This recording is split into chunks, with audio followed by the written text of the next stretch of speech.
Great to see you back again. We like that you come and join us each week for a story. It's really nice. We really enjoy reading. Well, I enjoy the reading. Rusty loves cuddling up and listening to the stories. And because you come back each week, I rather hope that means you're enjoying them too. Hope you've had a great week and managed to get some fun things in. We've been up to the beach every day because that's Rusty's happy place. I hope you've managed to do some things that make you happy too. Anyway, this week's story, which is another of our favourite things, isn't it? This week's story, we had Horrid Henry last week. I thought they were such fun that I thought I'd do another Horrid Henry this week. And it's quite a fun one. It's Horrid Henry and the Haunted House. Settle down. Here we go. Horrid Henry's Haunted House. No way! Shrieked Horrid Henry. He was not staying the weekend with his slimy cousin, Stuck-up Steve, and that was that. He sat in the back seat of the car with his arms folded. Yes, you are, said Mum. Steve can't wait to see you, said Dad.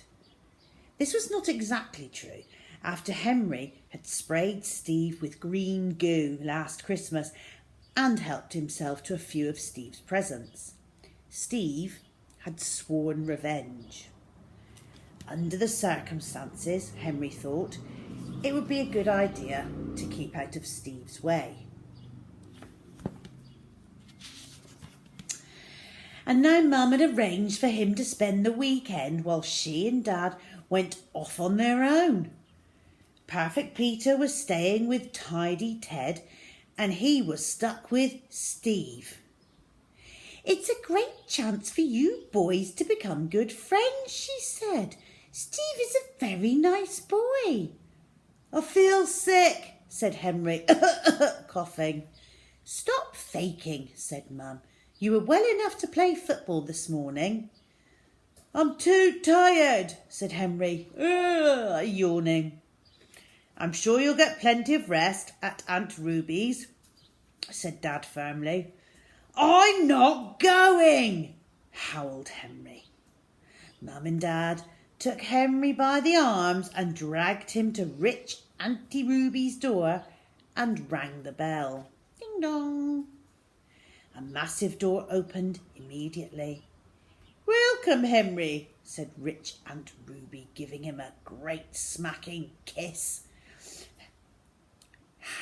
Henry, how lovely to see you, said Stuck-up Steve sweetly. That's a very nice second-hand jumper you're wearing. Hush, Steve, said rich Auntie Ruby.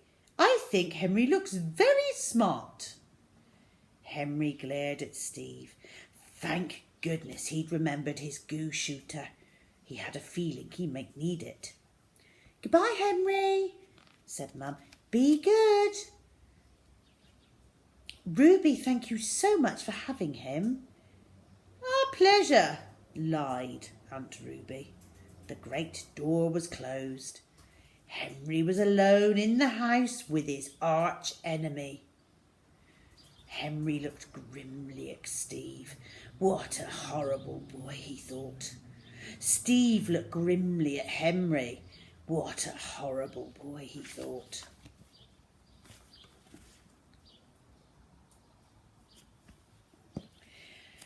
Why don't you both go upstairs and play in Steve's room till supper's ready, said Aunt Ruby.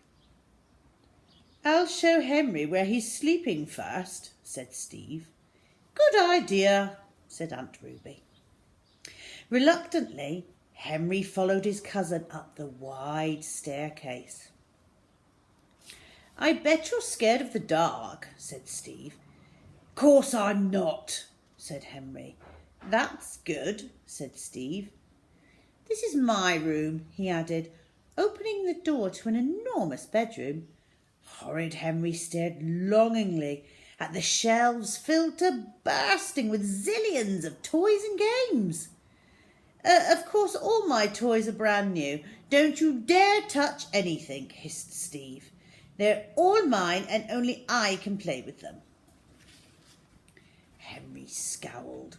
When he was king, he'd use Steve's head for target practice. They continued all the way to the top.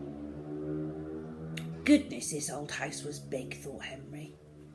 Steve opened the door to a large attic bedroom with brand new pink and blue flowered wallpaper, a 4-poster bed, an enormous polished wood wardrobe, and 2 large windows. You're in the haunted room, said Steve casually. Great, said Henry. I love ghosts. It would take more than a silly ghost to frighten him. Don't believe me if you don't want to, said Steve. Just don't blame me when the ghosts start wailing.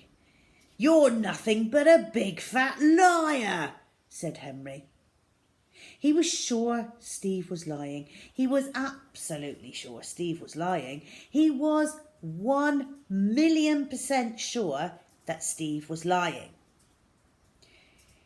He's just trying to pay me back for Christmas, thought Henry. Suit yourself, Steve shrugged. See that stain on the carpet? Henry looked down at something brownish. That's where the ghost vaporised, whispered Steve. Of course, if you're too scared to sleep here.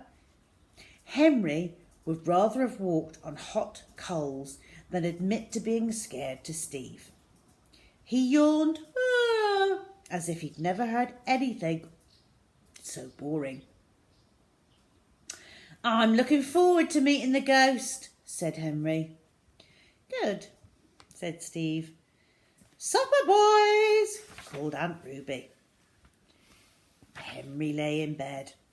Somehow he'd survived the dreadful meal and stuck up Steve's bragging about his expensive clothes and toys and trainers, and now here he was, alone in the attic at the top of the house. He jumped into bed, carefully avoiding the faded brown patch on the floor. He was sure it was just spilt cola or something, but just in case. Henry looked around him. The only thing he didn't like was the huge wardrobe opposite the bed. It loomed up in the darkness at him. You could hide a body in that wardrobe, thought Henry, then rather wished he hadn't. Ooh! Henry stiffened. Had he just imagined the sound of someone moaning? Silence. Nothing, thought Henry, snuggling down under the covers. Just the wind. Ooh!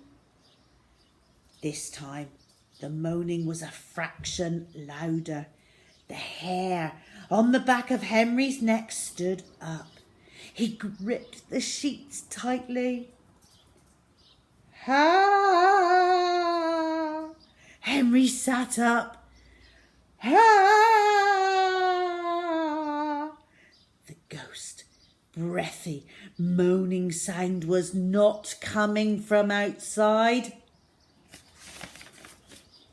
It appeared to be coming from inside the giant wardrobe. Quickly, Henry switched on the bedside light. What am I going to do? Thought Henry. He wanted to run screaming to his aunt, but the truth was Henry was too frightened to move. I'm going to stop there, but click straight on to part 2 to see what happens.